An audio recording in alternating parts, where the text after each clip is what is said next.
नमस्कार दोस्तों, डॉक्टर संजीव भानावत के चैनल में आपका हार्दिक स्वागत, अभिनंदन। पिछले 2-3 दिन से आप अपने पड़ोसी देश नेपाल के बारे में बहुत कुछ पढ़ सुन रहे हैं। किस तरह सोशल मीडिया पर बैन लगाने का जो प्रयास किया गया नेपाली सरकार की ओर से, जेन जी पीढ़ी के प्रतिनिधियों ने, उन युवा और किशोरों ने जिनका जन्म 1997 से 2012 के बीच हुआ है, अभिव्यक्ति के इस प्रतिबंध के खिलाफ विद्रोह कर दिया और इस विद्रोह की परिणति हुई वहां के प्रधानमंत्री, राष्ट्रपति सहित अनेक मंत्रियों को त्यागपत्र देकर देश छोड़ना पड़ा।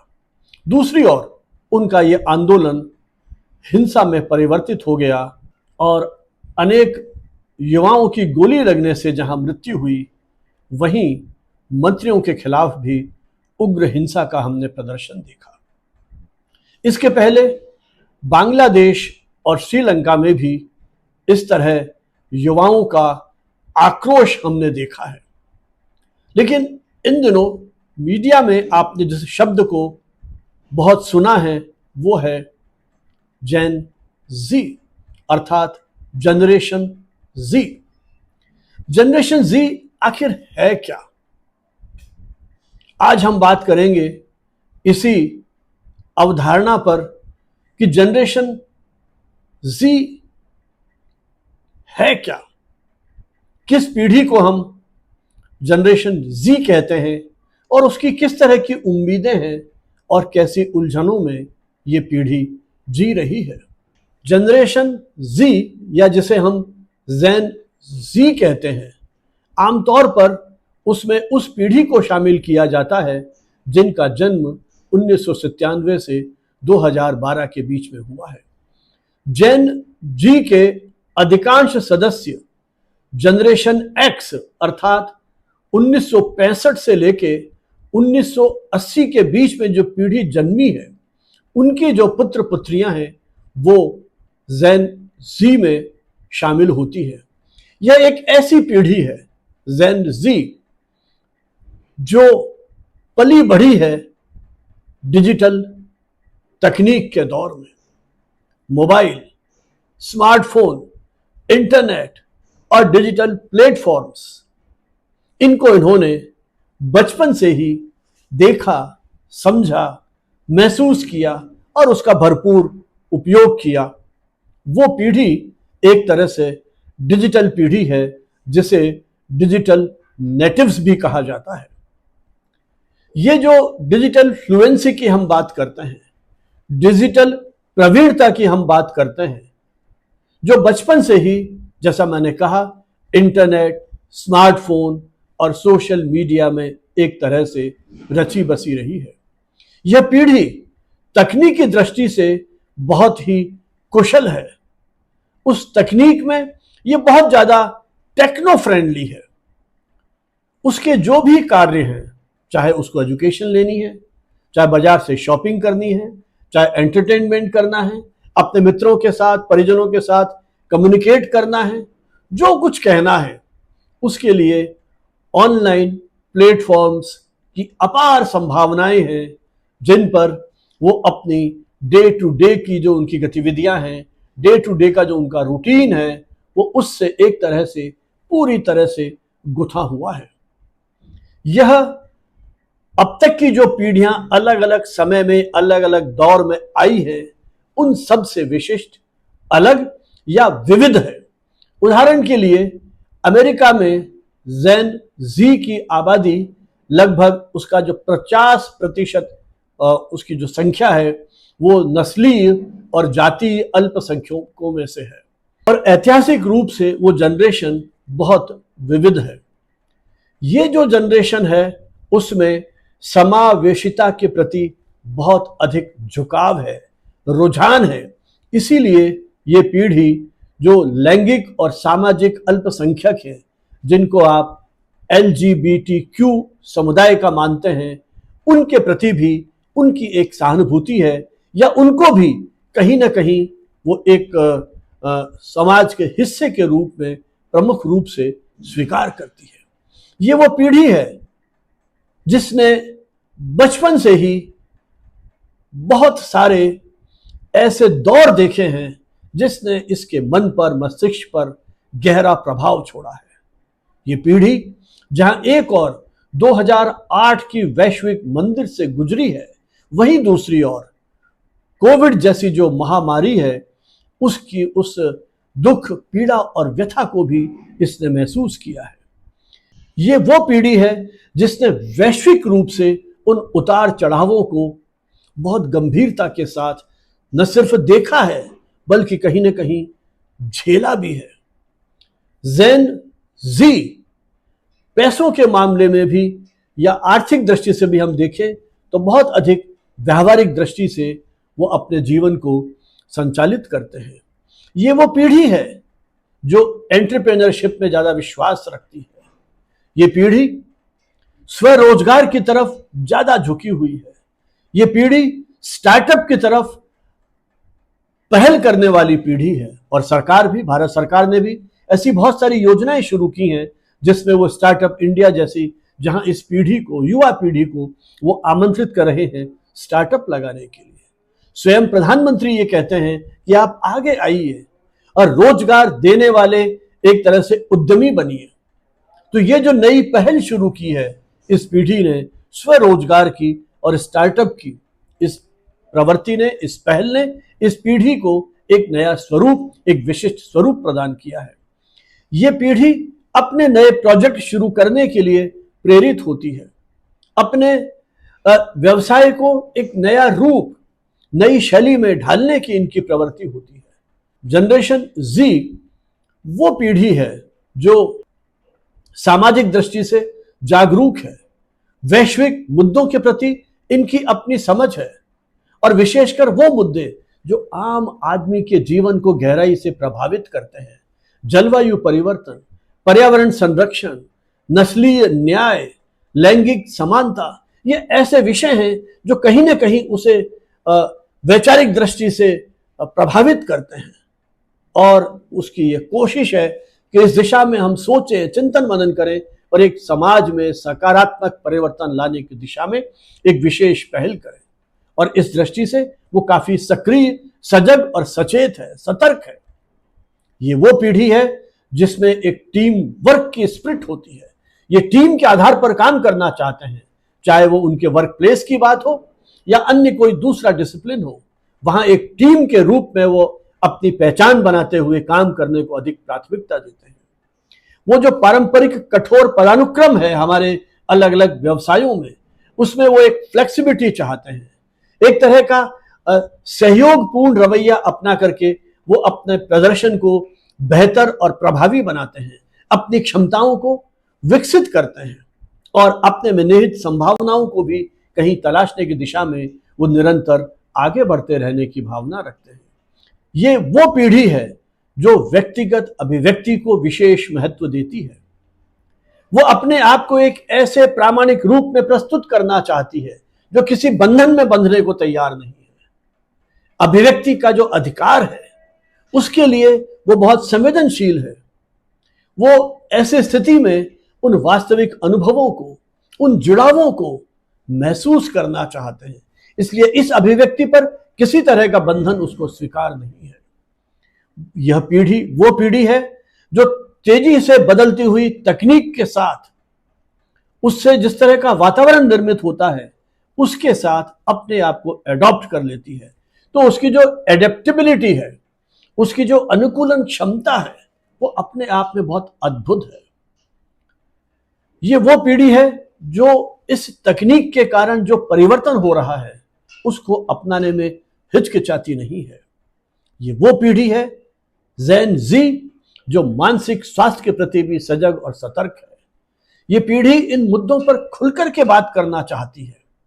जेन जी की जो प्रतिनिधि हैं वो मानसिक स्वास्थ्य की उन चुनौतियों पर, उन संदर्भों पर अपने अभिभावकों के साथ, अपने शिक्षकों के साथ बात करने में किसी प्रकार से नहीं हिचकिचाते हैं।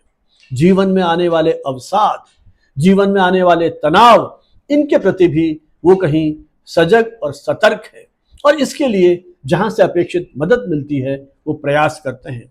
हम अपवादों की बात छोड़ दें, क्योंकि इस पीढ़ी में वो भी लोग हैं जो इस तकनीक की अधिकता के कारण या डिजिटल डिटॉक्स के कारण अवसाद के शिकार होकर के आत्महत्या के लिए भी मजबूर हो रहे हैं। ये प्रवृत्तियां देखी जाती हैं, क्योंकि इस पीढ़ी का जो प्रतिदिन का समय है इन डिजिटल माध्यमों पर वो 7, 8, 9 घंटे तक है। स्क्रीन टाइम जिस तेजी से बढ़ता जा रहा है उसने अनेक चुनौतियां खड़ी की हैं, जिसकी बात हम अभी करेंगे। ये वो पीढ़ी है जो समकालीन सामाजिक, सांस्कृतिक और तकनीकी परिदृश्य में अपनी एक सार्थक भूमिका को तलाशने की दिशा में आगे बढ़ रही है। ये जेन जी मुझे लगता है आज के दौर में एक दुनिया भर में वैश्विक संदर्भों में एक महत्वपूर्ण शक्ति बनकर के उभरी है। उसकी आबादी का एक बड़ा हिस्सा अपने बचपन को पार करते हुए, अपनी किशोर अवस्था को पार करते हुए युवा अवस्था की ओर बढ़ रहा है। उसका जो वर्क फोर्स है, उसके सामने जो कंज्यूमर मार्केट है, उसको वो देख रहा है, उसके प्रभाव को वो महसूस कर रहा है। सन 2025 के समाप्त होने तक ये संभावना प्रकट की जा रही है कि जो हमारा जो एक ग्लोबल वर्क फोर्स है वो लगभग उसका 30% हिस्सा जेन जी का होगा। और इनका जो रुझान है, कार्यस्थल की जो संस्कृति है, उसमें जिस तरह का निवेश होगा, जिस तरह का उपभोक्ता बाजार होगा, वो उस वर्क फोर्स के हिसाब से निश्चित रूप से बदलेगा, या यूं कहूं कि वो दोनों एक दूसरे को कहीं गहराई से प्रभावित करेंगे। तो इसके सामाजिक, सांस्कृतिक, आर्थिक और तकनीकी सारे पहलू हैं जहां हमें जेन जी की भूमिका को समझना होगा, उस पर चिंतन करना होगा, क्योंकि ये पीढ़ी इन सामाजिक सांस्कृतिक गतिविधियों में खुल करके हिस्सा ले रही है। ये उसके मनोरंजन के पर्याय बनते जा रहे हैं। ये पीढ़ी वैश्विक मुद्दों पर अपनी आवाज को बुलंद करने के लिए पहचानी जाती है। जैसे मैंने कहा, जलवायु परिवर्तन के खिलाफ ग्लोबल क्लाइमेट स्ट्राइक जैसे आंदोलन स्कूली स्तर पर विद्यार्थियों ने संचालित किए हैं। स्कूली स्तर पर जागरूकता का भाव पैदा करने के लिए प्रयास किए जा रहे हैं। पर्यावरण संरक्षण के प्रति ये किसी न किसी रूप से सजग और सतर्क है, क्योंकि ये मान के चलते हैं कि आने वाला समय इनका है। यदि उन्होंने अभी से ध्यान नहीं दिया इन मुद्दों पर तो उनका भविष्य किस तरह का होगा। इसलिए ये पीढ़ी सामाजिक न्याय, नस्लीय समानता, लैंगिक अधिकार और जलवायु संकट जैसे विषयों पर ऑनलाइन ऑफलाइन दोनों मोर्चों पर कहीं न कहीं जुड़ी हुई है। इस तरह के कई प्रयोग, आंदोलन, कार्यशालाएं, सेमिनार्स नियमित रूप से हो रहे हैं और इस पीढ़ी की सहभागिता उसमें बढ़ती चली जा रही है।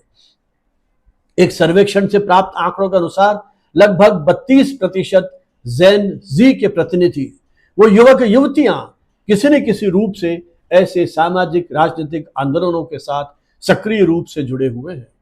इतनी बड़ी जो युवा पीढ़ी आज हमारे सामने है, ये उस सामाजिक राजनीतिक परिवर्तन के इच्छुक है और इस दिशा में नेतृत्व करने के लिए भी कहीं ना कहीं छटपटा रही है।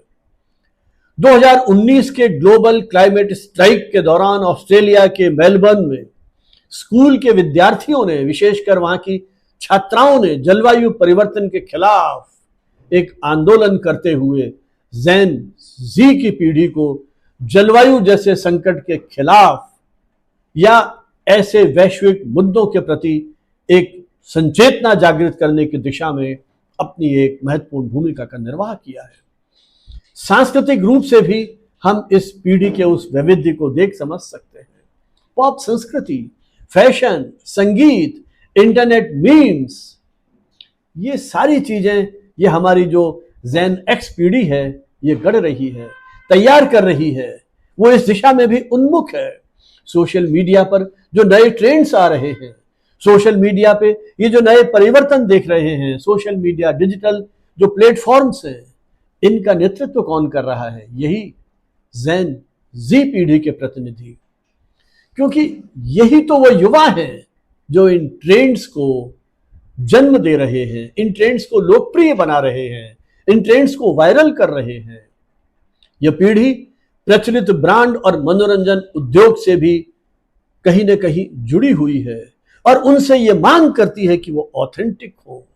उन ब्रांडों या जो सेलिब्रिटीज उसके साथ जुड़े हुए हैं उनका समर्थन भी ये पीढ़ी करती है। जेन जी ने कई ब्रांड्स का पिछले वर्षों में बहिष्कार किया है, जो इस बात का संकेत है कि ये पीढ़ी मूल्यों के प्रति अपनी प्रतिबद्धता को भी सुनिश्चित करती है। ये पीढ़ी उन कंपनियों को, संस्थाओं को जवाबदेह बनाने के लिए, जवाबदेह ठहराने के लिए निसंकोच आगे आती है। कुल मिलाकर सामाजिक सांस्कृतिक क्षेत्र में जेन जी पीढ़ी एक परिवर्तनकारी शक्ति बनकर के उभर रही है, जो दुनिया की भावी दिशा को तय करने में अपनी भूमिका को निश्चित रूप से रेखांकित करेगी।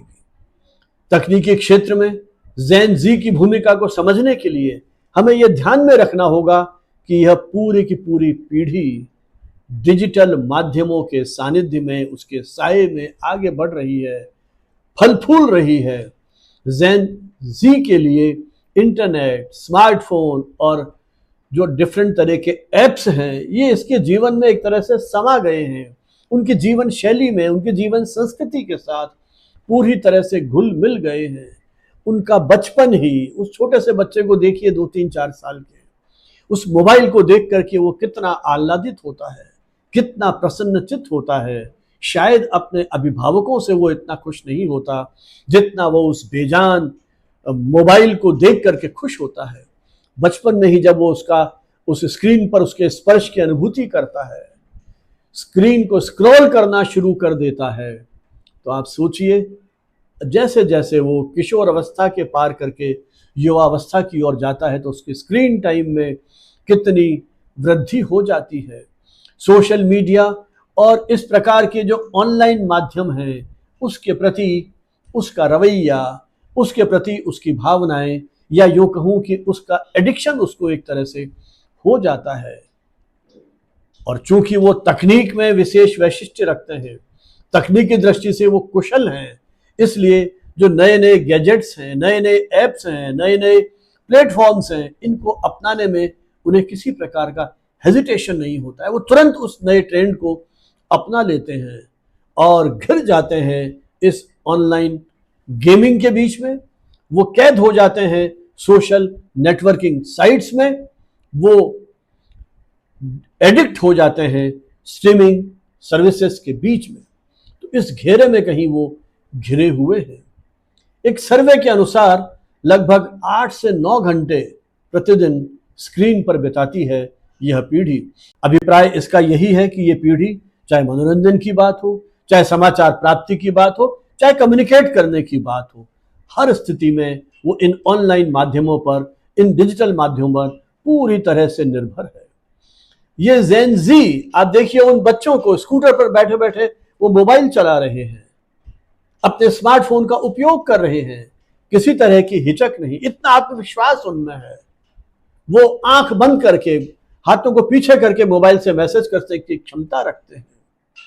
तो इस तकनीक के साथ उनकी जो कनेक्टिविटी है वो कितनी ज्यादा जुड़ी हुई है, आप ये समझ सकते हैं। तो मोबाइल फर्स्ट की जो ये मानसिकता वाली ये हमारी जेन जी की पीढ़ी है, वो मोबाइल के इन डिवाइस के माध्यम से ही अपना दैनंदिन काम करना चाहती है। सोशल मीडिया केवल इनके लिए मनोरंजन का साधन नहीं है, बल्कि इनके लिए सब कुछ है, इनका जीवन बन गया है। मित्रों से बात करनी हो, न्यूज पढ़ना हो, समाचार सूचनाएं प्राप्त करनी हो, दोस्तों के साथ संपर्क करना हो, कोई नया बिजनेस शुरू करना हो, यह इन्हीं मोबाइल और सोशल मीडिया प्लेटफॉर्म पर निर्भर है। जेन जी की ऑनलाइन मौजूदगी आज इतनी अधिक मजबूत है, इतनी अधिक प्रभावी है कि राजनीति से लेकर व्यापार तक सभी क्षेत्रों में उस डिजिटल कंटेंट के माध्यम से ये पीढ़ी अपनी बात रखती है। राजनीति में भी युवाओं को जोड़ने के लिए विभिन्न राजनीतिक दलों की आईटी सेल कितना काम कर रही है। इन युवाओं को जोड़ने के लिए टिकटॉक, इंस्टाग्राम, न जाने ऐसे कितने माध्यम हैं जो युवाओं में लोकप्रिय हो रहे हैं और राजनीतिक दल इनका उपयोग उन्हें आकृष्ट करने के लिए कर रहे हैं। कुल मिलाकर जेन जी की ये जो पीढ़ी है, जिस तेजी से टेक्नोलॉजी ट्रेंड्स की उपभोक्ता बनकर आगे बढ़ रही है, वो कंटेंट क्रिएटर हो रही है, वो इनोवेटर हो रही है, ये इन्फ्लुएंसर हो रही है और एक नई दुनिया की वो तलाश कर रहे हैं। लेकिन ऐसा नहीं है, वहां सब कुछ अच्छा ही अच्छा है। बहुत सारी चुनौतियां हैं, जैसा मैंने आपसे कहा कि एक बहुत बड़ा वर्ग वो भी है जो अवसादग्रस्त है, मानसिक रूप से कहीं घबराहट है, बेचैनी है, अनेक तरह की गंभीर चुनौतियों का सामना वो पीढ़ी कर रही है। डिजिटल युग में पली बढ़ी पीढ़ी एक और जहां नई संभावनाओं को तलाश रही है, वहीं दूसरी ओर वैश्विक महामारी और आर्थिक उतार चढ़ावों से बहुत अधिक प्रभावित हुई है। एक मानसिक चिंता और अनिश्चितता का भाव इन पर हावी है और एआई के प्रवेश ने तो इनके रोजगार के लिए संकट खड़ा कर दिया है। बेरोजगारी, मानसिक स्वास्थ्य, डिजिटल एडिक्शन, पारिवारिक सामाजिक तनाव, ये सब कुछ इस पीढ़ी के लिए एक गंभीर चुनौती बने हुए हैं। ये वो पीढ़ी है जो बेरोजगारी के दंश को बहुत गहराई से महसूस कर रही है। एक बहुत बड़ी चिंता उसके सामने है अपने करियर को लेकर के। शिक्षा का स्तर जिस तरह से बढ़ता चला जा रहा है, ऊंची ऊंची डिग्रियां वो प्राप्त कर रहे हैं, उससे उनकी अपेक्षाएं बढ़ती चली जा रही हैं, लेकिन उनके सामने पर्याप्त रोजगार के अवसर नहीं है। उनकी आशा आकांक्षाओं, शिक्षा और स्किल के अनुरूप उन्हें नौकरियां नहीं मिल रही हैं और भारत जैसे देश के लिए तो ये बहुत बड़ी चुनौती है। युवाओं की इस विविध आबादी के लिए, सभी के लिए उनकी अनुकूलता के अनुरूप नौकरियों का सृजन कर पाना सरकार के लिए एक बहुत बड़ी चुनौती बनी हुई है, जो इन युवाओं के लिए एक संकट का कारण है। उनके मन में निराशा का भाव आने लगा है। अनेक युवक युवतियां छोटे मोटे कार्य करके ही अपने जीवन यापन करने के लिए मजबूर हैं। उन छोटे मोटे कार्यों को करते हुए उनके साथ नीट की स्थिति आ गई है। वो घर में कैद हो गए हैं। नीट अर्थात नॉट इन एजुकेशन, एम्प्लॉयमेंट और ट्रेनिंग। ना वो शिक्षा में है, ना प्रशिक्षण में है, ना वो रोजगार में है, तो कहाँ है? घर में ही बैठे हुए हैं। ये जो बेरोजगारी का प्रभाव है, उससे न सिर्फ उनके आर्थिक हितों पर चोट पहुंच रही है, बल्कि उनका आत्मविश्वास भी कहीं डगमगाने लगा है। उनके मानसिक स्वास्थ्य पर भी प्रतिकूल प्रभाव पड़ा है।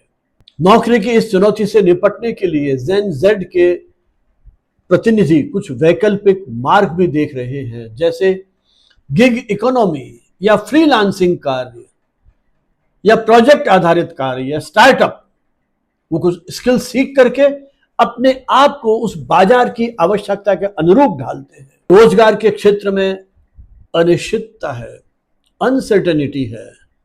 ये एक बहुत बड़े तनाव का कारण है, विशेषकर उन विकासशील देशों में जहां जो जनसंख्या है वहां की, उसके अनुरूप रोजगार सृजित नहीं हो पा रहे हैं। गिग इकोनॉमी, गिग इकोनॉमी है क्या? गिग इकोनॉमी यह है, एक ऐसी व्यवस्था है, एक ऐसी अर्थव्यवस्था है जिसमें आपको परमानेंट जॉब नहीं मिलेगा, स्थायी नौकरियों का अभाव है। फिर क्या है? स्थायी नौकरी नहीं है तो फिर क्या विकल्प है? जी हां, अस्थायी काम है, फ्रीलांसिंग है, प्रोजेक्ट आधारित काम है और इसी में उसे अपना जीवन यापन करना पड़ता है। गिग का अर्थ ही यही है, छोटा, लघु, अर्थात छोटे काम या छोटे व्यवसायी, छोटे छोटे assignment, project based assignments. Gig economy वो आर्थिक व्यवस्था है जो शॉर्ट टर्म अपॉर्चुनिटीज आपके लिए उपलब्ध कराती है। फ्रीलांसिंग या अंशकालीन प्रोजेक्ट या अनुबंध आधारित कॉन्ट्रैक्ट बेस्ड जो कार्य है वो करते हैं। इसमें फ्लेक्सिबिलिटी है, अपनी सुविधा के अनुसार, अपनी जगह, अपने समय के अनुसार आप काम कर सकते हैं। डिजिटल प्लेटफॉर्म्स इसमें आपके लिए विशेष सहयोगी बन सकते हैं। ऐसे ऐप्स, ऐसी वेबसाइट्स जो आपको ऐसी अपॉर्चुनिटीज या ऐसी संभावनाएं, ऐसे अवसर उपलब्ध कराती हैं, गिग इकोनॉमी को प्रोत्साहित करती है। लेकिन इसकी सबसे बड़ी चुनौती है स्थायित्व का अभाव। आपके लिए निर्धारित वेतन नहीं है, पीएफ नहीं है, या सामाजिक सुरक्षा की जो हम बात करते हैं वो नहीं है। एक व्यक्ति एक साथ कई प्रोजेक्ट्स पर काम कर सकता है, उसके अलग अलग क्लाइंट्स हो सकते हैं और उसी से वो अपनी अर्निंग है या भविष्य की जो बचत है वो करता है। आज की जो डिजिटल आधारित अर्थव्यवस्था है, इसमें गिग इकोनॉमी को बड़े समर्थन मिल रहा है, उसको कहीं अधिक प्रोत्साहन मिल रहा है। आज भारत में कितने युवा ऐसे हैं जो उबर ड्राइवर का काम कर रहे हैं, ऐसे कितने युवा हैं जो स्विगी और जोमेटो जैसे कंपनियों के साथ डिलीवरी बॉय के रूप में काम कर रहे हैं, वो ऑनलाइन फ्रीलांसर बनकर इसमें अपना कहीं योगदान दे रहे हैं। और ये जो बड़ी बड़ी टेक कंपनीज हैं, ये भी इन युवाओं को प्राथमिकता के साथ स्वीकार कर रही हैं। क्यों? क्योंकि उनको कम खर्च में टैलेंटेड युवा मिल रहे हैं। जॉब सिक्योरिटी बिल्कुल नहीं है, इनकी जो इनकम है उसमें अनिश्चितता है। कभी बीमार पड़ गए, कभी कोई और कारण हो गया, घर में काम हो गया, घर में कोई उत्सव है, उस दिन का आपको नुकसान होगा। ये जो एक सामाजिक सुरक्षा का अभाव इस तरह के रोजगारों में है, वो इस जेन एक्स के लिए एक बहुत बड़ी चुनौती है। और इसका सीधा असर किस पे पड़ता है? आपके मानसिक स्वास्थ्य पर। जैसा मैंने कहा, आर्थिक मंदी के दौर से गुजरी हुई वह पीढ़ी और महामारी और लॉकडाउन की उन चुनौतियों के बीच में आगे बड़ी होती यह पीढ़ी और सोशल मीडिया के दौर में पली बढ़ी यह पीढ़ी एफओएमओ होती जा रही है। फियर ऑफ मिसिंग आउट, ये बहुत बड़ी चुनौती है। इसलिए इनको एंग्जाइटी बढ़ रही है, डिप्रेशन बढ़ रहा है। आज दुनिया में जिस तरह की घटनाएं चल रही हैं, कितने राष्ट्रों के बीच वर्षों से युद्ध चल रहा है, कई बार आणविक हथियारों के, परमाणु हथियारों के प्रयोगों की धमकियां मिल रही हैं, ये भी जीवन में एक अनिश्चितता का भाव पैदा करती है। ऐसे दौर में जेन पीढ़ी यदि खुले रूप में अपनी उन मानसिक समस्याओं के बारे में बात करती है, थेरेपी के बारे में बात करती है, मेडिटेशन करती है, तो शायद वो इन सारी प्रवृत्तियों को धीरे धीरे उनसे उबर के एक नई चेतना के साथ, नए सामर्थ्य के साथ अपना काम कर सकने में सक्षम होगी। जेन जी, जिसको हम स्मार्टफोन वाली पीढ़ी कहते हैं, इनके जीवन का एक बहुत बड़ा हिस्सा ऑनलाइन माध्यमों पर व्यतीत हो रहा है।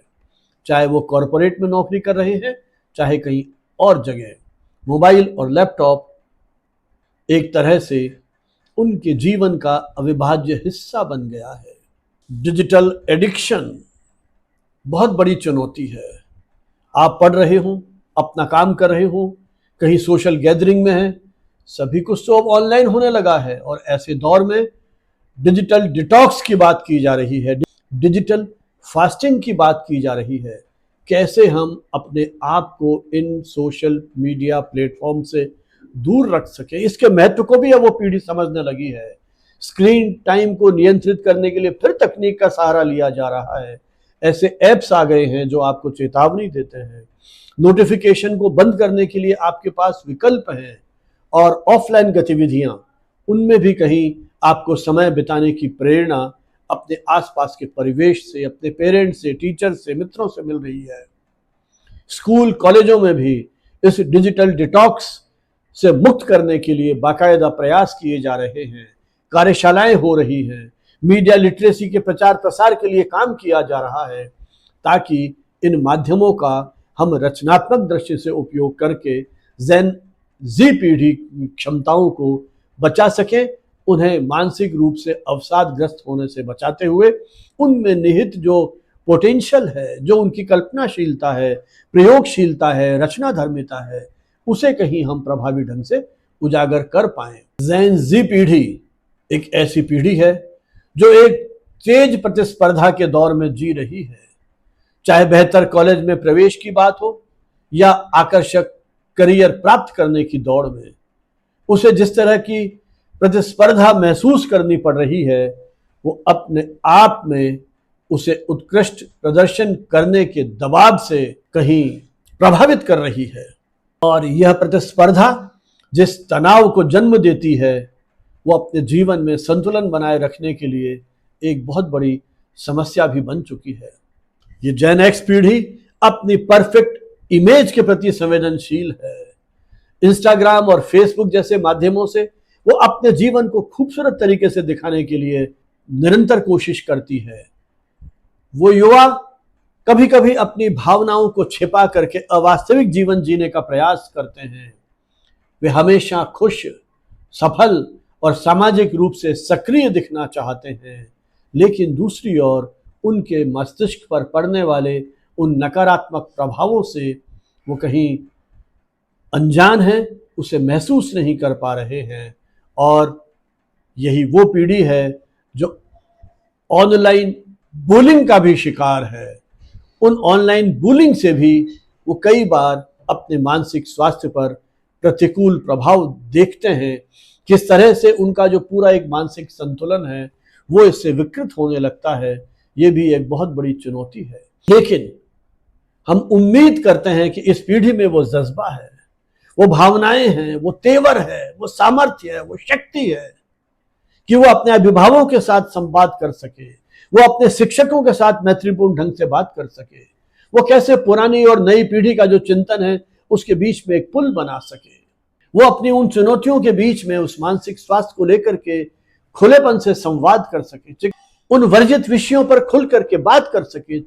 संवाद जब स्थापित होगा एक सकारात्मक दृष्टि से, तभी तो वो उस एडिक्शन से बाहर आ पाएगा। कभी वो तनाव में है तो कभी सहयोग के रास्ते पर है। वो संतुलन जरूरी है ताकि समाज भी उस जेन एक्स की भावनाओं को समझे, उनकी बातों को सुने, उन नए परिवर्तनों को स्वीकार करे और इस नए दौर में उस पीढ़ी का साथ दे। क्योंकि वो बेरोजगारी, करियर की अनिश्चितता से ग्रस्त है, एक अजीब तरह का तनाव और दबाव उस पर बढ़ता जा रहा है। ऐसे में हमें उससे मित्रतापूर्ण व्यवहार रखना होगा।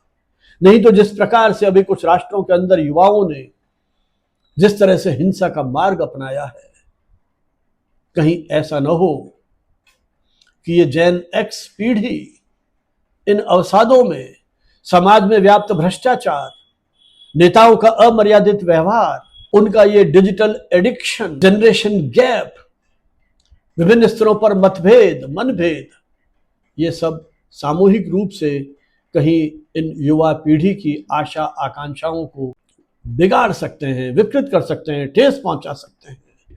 जेन जी वो पीढ़ी है जिसमें दुनिया को बदलने का सामर्थ्य है। ये वो पीढ़ी है जो अपने भविष्य को नया रूप दे रही है। ये वो पीढ़ी है जो कल को आकार दे रही है। इस पीढ़ी ने इस डिजिटल युग में अपनी आंखें खोली है। टेक्नो फ्रेंडली, डाइवर्सिटी और सोशल इश्यूज पर रिएक्ट करने वाली, प्रतिक्रिया व्यक्त करने वाली यह पीढ़ी, जिसने आज के बदलते राजनीतिक, सांस्कृतिक, सामाजिक माहौल में अपनी एक विशेष पहचान बनाई है। ये वो पीढ़ी है जो पर्यावरण संरक्षण से लेकर के समानता के आंदोलन तक के लिए आगे खड़ी हुई है। वो नए इनोवेशन करने के लिए छटपटा रही है, वो नए ट्रेंड को सेट कर रही है, इसीलिए वो अपनी आवाज को बुलंद करती है। हमें सकारात्मक ढंग से उस पीढ़ी की भावनाओं को समझना होगा, उनके उस सामाजिक सांस्कृतिक परिवेश को समझना होगा।